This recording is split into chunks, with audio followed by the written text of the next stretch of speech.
이 시간 하나님께서 우리에게 주시는 말씀은 신명기 32장 10절에서 12절입니다. 제가 보는 성경으로 구약 314쪽입니다.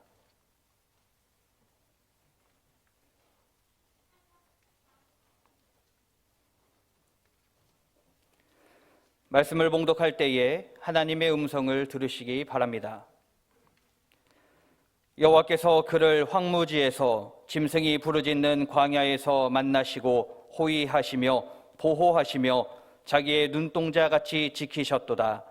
마치 독수리가 자기의 보금자리를 어지럽게 하며 자기의 새끼 위에 너풀거리며 그의 날개를 펴서 새끼를 받으며 그의 날개 위에 그것을 엎는 것 같이 여호와께서 홀로 그를 인도하셨고 그와 함께 한 다른 신이 없었도다. 아멘. 어떤 꼬마가 목사님에게 다가와서, 목사님, 제가 문제 하나 낼게, 알아맞혀 보세요.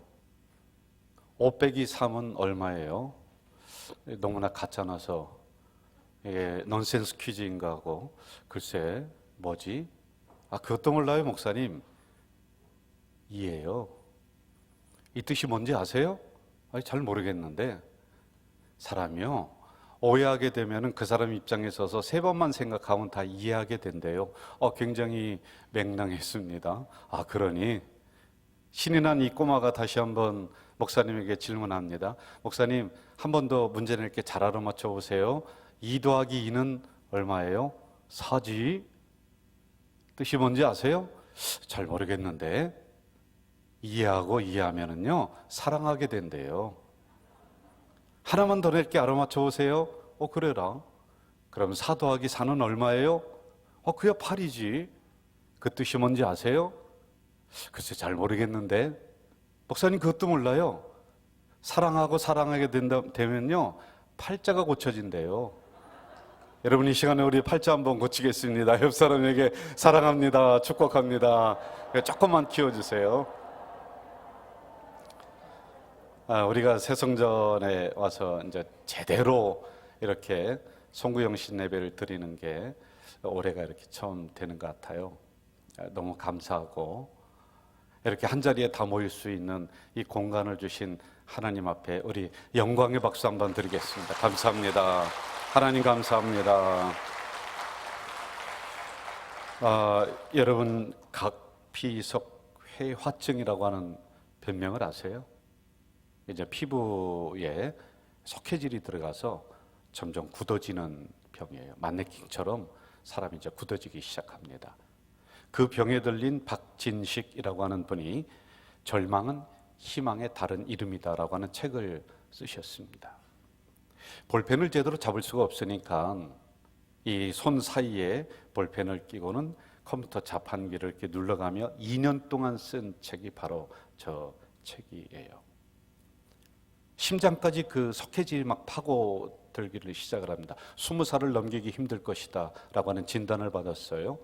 9살 때부터 이걸 짚고 일어나지 않으면 일어날 수 없는, 그리고 앉지도 못하고 눕지도 못하는 이런 상황에 처하게 되었습니다. 몸속에서 가끔 하얀 물질이, 이 석회질이 빠져나와요. 막 살을 비집고 나올 때는 그 고통과 아픔이 이루 말할 수가 없었다라고 이야기를 합니다. 그는 이렇게 이야기하고 있어요. 내가 울면 내가 더 힘들고, 내가 웃으면 내가 덜 힘들고, 내가 울면 어머니가 웃었기에 난 절규하면서도 웃었다. 아픈데도 웃었다. 그가 예수님을 믿게 되었습니다. 자신 안에 계신 예수님을 떠올리며 그는 항상 미소를 지었다라고 이야기하고 있습니다. 이 박진석이라고 하는 분은 이렇게 얘기해줘요. 작은 어려움과 고통에도 사람들이 절망하고 희망을 놔버리는 이러한 시대에 다시 희망을 얘기해주고 다시 용기를 이야기해주고 싶었다. 그래서 이 책을 썼다. 그리하며 그는 2016년 1월 49살의 나이로 하나님 나라에 먼저 갔습니다. 오늘 본문은 광야를 건너는 이스라엘 백성들에게 가나안 땅으로 들어가기 전 모세가 이스라엘 백성들에게 마치 유언과도 같은 말씀을 전해주면서 시작을 하고 있습니다. 아직 가보지 않은 땅이죠. 그래서 두렵습니다. 불안합니다. 그래서 성경은 31장 7절과 8절에 이렇게 기록하고 있어요. 불안과 두려움에 떠는 그들에게 내가 너희를 떠나지 아니할 것이다. 그 땅을 차지하게 할 것이다. 강하고 담대하라. 목표를 잃어버립니다. 그러자 그들에게 다시 한번 목표에 초점을 맞춰주고 있습니다. 조상들에게 주리라고 맹세하신 땅에 들어가서 그들에게 그 땅을 차지하게 하라.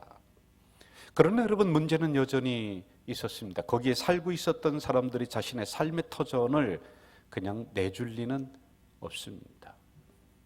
여호수아 17장에 의하면은 거기에 있는 백성들은 강했다. 그리고 철병거를 가지고 있었다.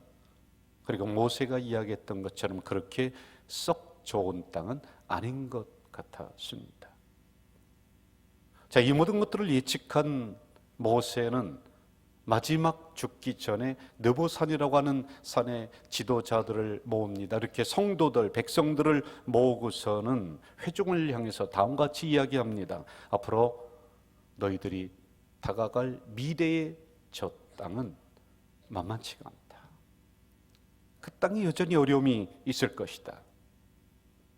너희들의 미래가 어둡다. 여러분, 축복을 얘기해주고 너희들이 들어가는 그 땅에서 능히 이길 것이다라고 이야기해줘도 시원찮을 판에 매몰차게 이 백성들을 향해 경고하는 장면이 나오고 있습니다. 당황하지요.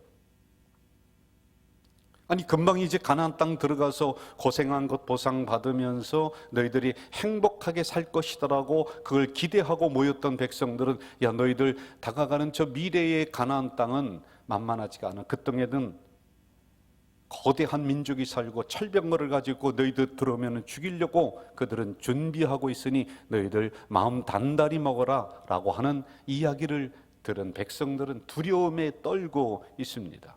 그들에게 오늘 본문의 이야기를 들려주면서 담대할 것을 다시 한번 말씀해주고 있는 장면이 나오죠. 신명기 32장 10절과 11절 이렇게 기록하고 있습니다. 여호와께서 그를 황무지에서 짐승이 부르짖는 광에서 만나시고 호위하시고 보호하시며 자기의 눈동자같이 지키셨도다. 11절 마치 독수리가 자기의 보금자리를 어지럽게 하며 자기 새끼 위에 너풀거리며 그의 날개를 펴서 새끼를 받으며 그의 날개에 그것을 없는 것 같이 그렇게 만들어 줬다. 여러분, 황무지는 뭡니까? 황무지는 쓸모없는 땅, 사람의 손길이 가보지 않은 곳. 광야는 무엇입니까? 먹을 게 없습니다. 길이 없습니다. 그렇게 사람이 살만한 곳이 못 되는 곳이 광야입니다. 오늘 본문에 의하면 대신 광야에는 짐승의 울부짖는 소리가 사방에서 들려오는 곳, 먹고 먹히는 현장을 이야기합니다. 이런 황무지에서, 이런 광야에서 하나님은 그들을 구체적으로 지켜주셨다라고 말씀하고 있습니다. 여러분, 이 이야기를 통해서 미래에 대한 두려움을 가지고 불안에 떨고 있는 이스라엘 백성들에게 메시지를 지금 주고 있는 것입니다. 황무지와 같았던 그 현장에서, 광야와 같았던 그 전쟁과 같은 터전에서 하나님이 너희들을 보호하셨다, 하나님이 지켜주셨다. 그러므로 다가올 미래에 대해서 두려워하지 말라, 염려하지 말라, 여전히 내가 너희들을 지켜준다라고 하는 메시지를 그들에게 전달해주고 있습니다. 여러분, 제가 새해를 맞이하면서 오늘 이 본문을 선택한 이유는 두 단어 때문에 그렇습니다. 하나는 황무지, 그리고 또 하나는 짐승이 부르짖는 광야라고 하는 이 단어입니다. 2023년 우리는 큰 기대를 가지고 첫 발을 디디며 나아가야 되지만은 죄송합니다. 목사가 보기에도 여전히 23년에는 여러분 인생 앞에 황무지가 펼쳐질 것 같고 짐승이 울부짖는 광야가 기다릴 것 같습니다. 2022년 12월 29일 우리 직원들과 사회복지 직원들, 교육자들 다 모였습니다.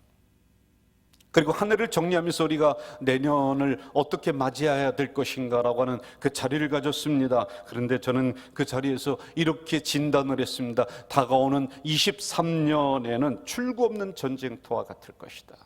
위기는 지금부터 시작이 된다. 절망의 함성 소리가 들리고 교회는 문 닫는 소리가 이제 더 크게 들릴 것이다. 마치 여러분 죽음에 이르는 병과 같이 희망을 이야기할 수가 없습니다. 황무지요 그리고 광야와 같은 시절이 23년에 펼쳐질 것이다라는 이런 진단을 아프지만 했습니다. 여러분, 우리 이 문제를 어떻게 해결해 나갈까요? 우리는 그래도 하나님을 믿는 백성들입니다. 아무리 황무지라 할지라도, 아무리 광야라 할지라도 우리가 하나님 말씀 붙잡고 준비하고 들어가지 아니하면은 우리도 여전히 황무지에서 앙상한 뼈만 남은 죽은 짐승과 같이 될 수가 있습니다.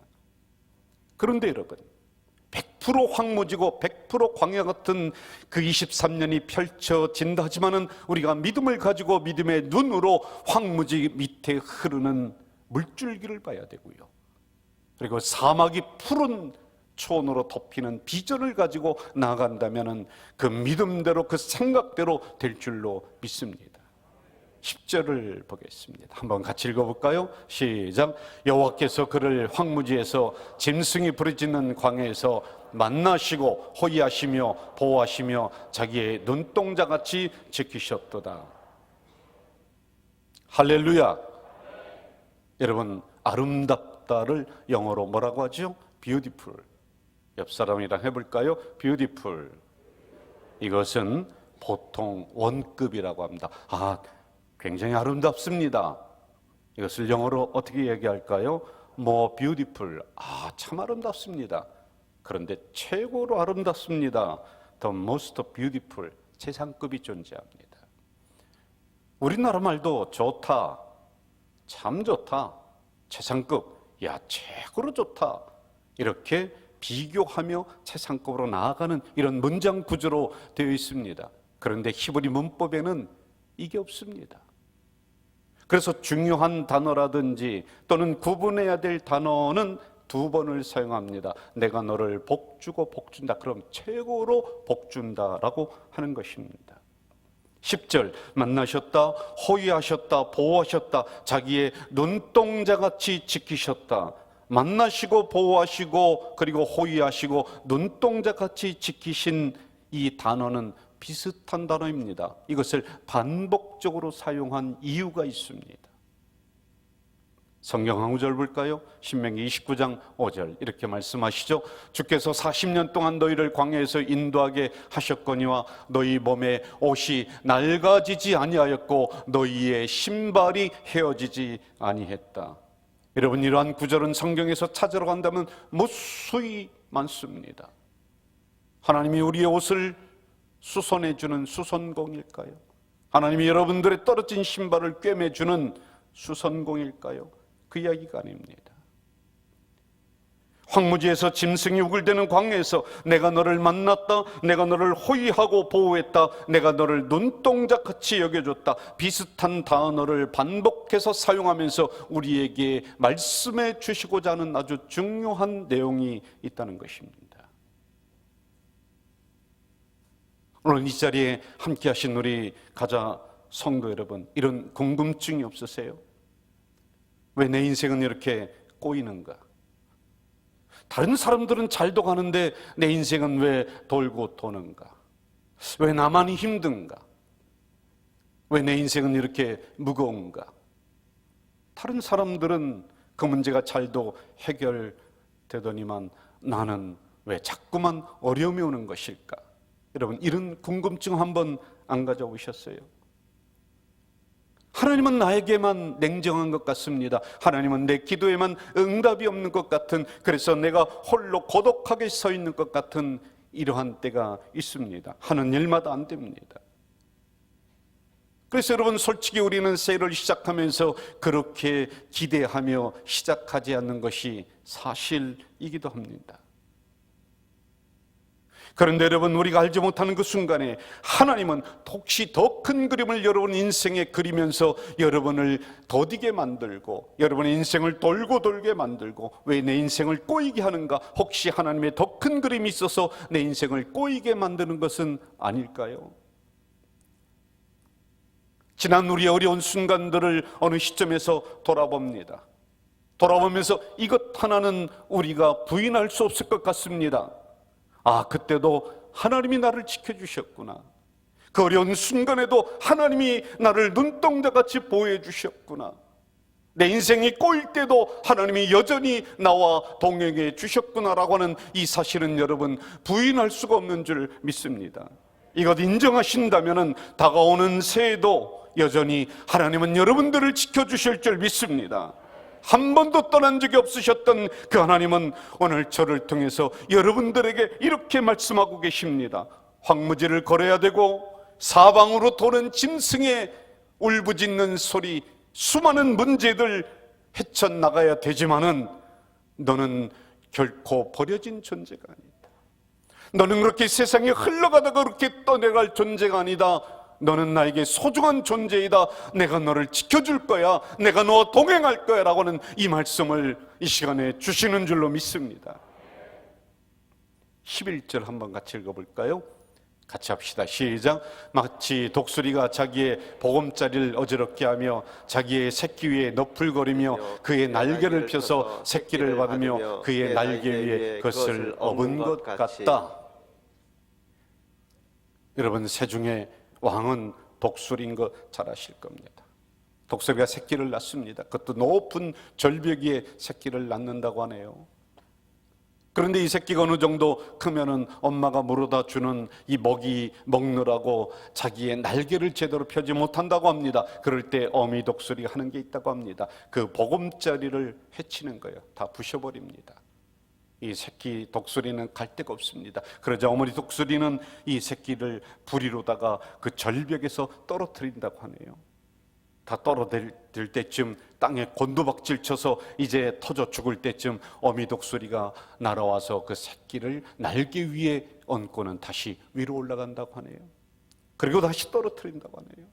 그리고 다시 받아준답니다. 거듭거듭 이런 훈련을 통해서 나중에는 이 새끼가 날개를 펴게 하고 힘을 얻게 하고 창공을 날아다닐 수 있도록 그렇게 만든다고 하네요. 조류학자들이 연구했습니다. 다른 새들은 폭풍우가 오고 비바람이 치면은 모두 숨습니다. 자기 집에 숨습니다. 그런데 이 독수리만큼은 조류학자들이 보니까요, 이 비바람 그리고 폭풍을 뚫고 저 하늘 위로 올라가서 저 밑에 있는 구름을 내려다보며 유유히 날개짓을 하는 유일한 새가 바로 독수리이다. 여러분, 다가오는 2023년 마치 독수리가 자기의 새끼의 보금자리를 해치고 무너뜨리는 것처럼 우리 삶의 자리가 힘들 것 같다. 천길 낭떠리 같은 그런 상황에 곤두박질 치는 현상이 한 번이 아니라 거듭 일어날 것 같은 불길한 예감이 듭니다. 그런데 여러분, 걱정하지 마십시다.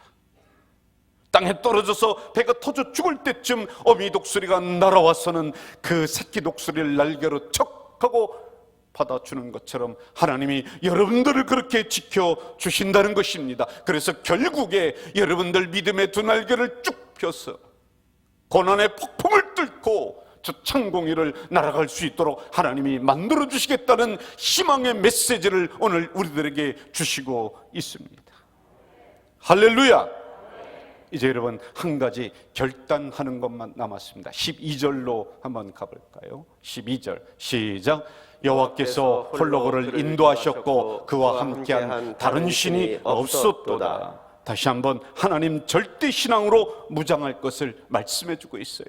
여러분, 하나님 절대 신앙이 뭘까요? 저는 이렇게 정의 내리고 싶습니다.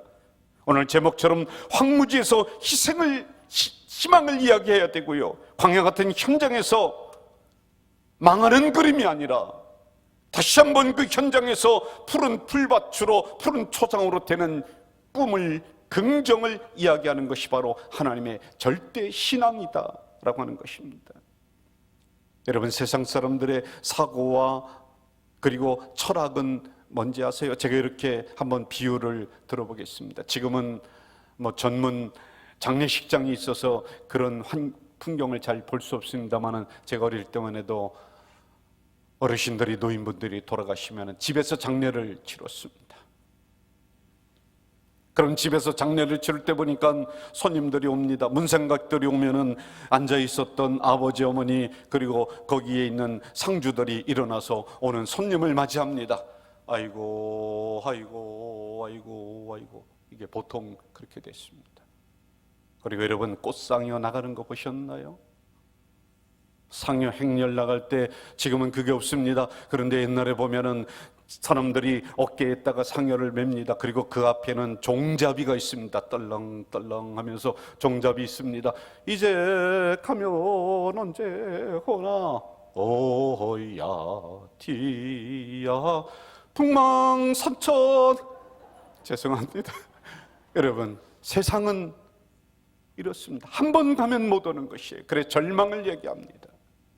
그러나 우리 기독교는 여러분 잘 보시기 바랍니다. 슬픔 앞에서도 사람이 죽었습니다. 그런데 우리는 한 번 가면 언제 오나 풍망산천 아닙니다. 며칠 후 요단강 건너가 다시 만난다. 희망을 이야기해주고 있는 것입니다. 여러분, 기독교의 진리가 여기에 있습니다. 황무지와 같은 상황이다 할지라도 항상 긍정을 이야기하고, 짐승이 울부짖는 광야를 만난다 할지라도 항상 그곳에서 희망을 이야기하는 것이 바로 우리 그리스도인들인 줄로 믿습니다. 저는 이 결론으로 함께 맺었으면 좋을 것 같아요. 이스라엘 백성들이 이러한 상황을 뚫고 헤치며 드디어 가나안 땅에 들어갔습니다. 다음과 같이 성경은 그들에게 이렇게 기록해주고 있습니다. 여호수아 21장 43절에서 45절 같이 한번 읽겠습니다. 시작. 여호와께서 이스라엘 조상들에게 맹세하사 주리라 하신 온 땅을 이와 같이 이스라엘에게 다 주셨으므로 그들이 그것을 차지하여 거기에 거주하였으니, 여호와께서 그들의 주위에 안식을 주셨으되 그 조상들에게 맹세하신 대로 하셨으므로 그들의 모든 원수들 중에 그들과 맞선 자가 하나도 없었으니, 이는 여호와께서 그들의 모든 원수들을 그들의 손에 넘겨주셨습니다.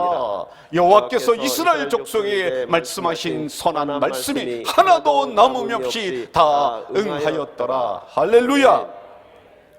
주리라 하신 온 땅을 그들에게 다 주었습니다. 그들이 차지했습니다. 원수들이 그들 앞에서 도망갔습니다. 하나님이 드디어 지켜주셔서 가나안 땅이 그들 것이 됐다는 이 결론의 말씀이 바로 2023년을 시작하는 우리 가족 공동체의 말씀이 되시기를 주 이름으로 축원합니다. 아멘. 여러분의 말씀이 되시기를 주 이름으로 축원합니다. 아멘. 여러분, 이 시간에 우리 다 같이 찬양으로 이 결론을 삼고 싶습니다.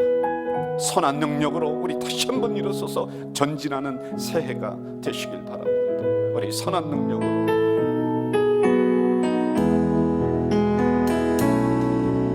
주 선한 능력으로 안으시네. 그 크신 팔로 날 붙드시네. 절망 속에도 흔들리지 않고 사랑하는 주 얼굴 구하리. 다 같이 합시다. 선한 능력으로, 선한 능력으로 일어서리. 주만을 지하리. 믿음으로 우리 고대하에 주 오시길 날 영광의 새날을 맞이하리. 이전의 괴로움 다 애워싸고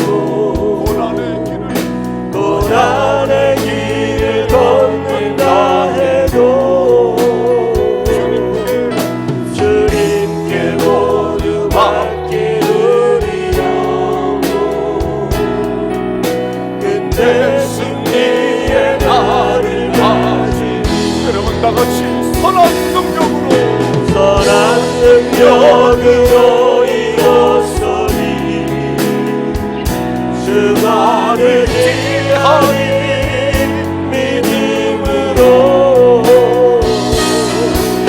우리 고대하에 주옵시리라 영광의 새날을 맞이하니 여러분 두 손 들고 주님이 마신 주님이 마신 고난의 승자를 우리도 감사하며 받으리 주님의 남은 고난 채워가며 예수와 복음 위에 예수와 복음 위에 살리라 함께 고백합시다. 선한 능력으로 선한 능력으로 이뤘으니 주만을 지하니 믿음으로 우리 고대하에 주옵시리라 우리 두 손 들고 한 번 더 고백합시다. 주의 새날을 맞이하니 선한 능력으로 두 손 듭시다.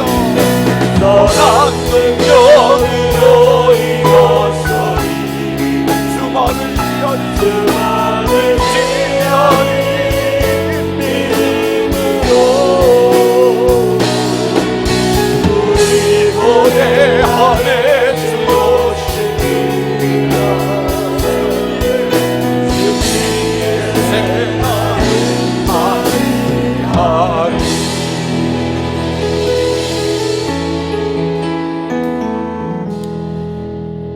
여전히 황무지가 펼쳐질 것 같고 사방에서는 광야처럼 짐승이 오는 소리가 거듭거듭 우리의 삶을 괴롭힐 것 같지만 내가 너를 보호한다. 내가 너를 지켜준다. 내가 눈동자처럼 너를 소중히 여겨준다. 그 말씀 믿으며 이 새를 달려나가는 우리 공동체가 되도록 주여 역사해 주시옵소서. 예수님의 이름으로 기도하옵나이다. 아멘.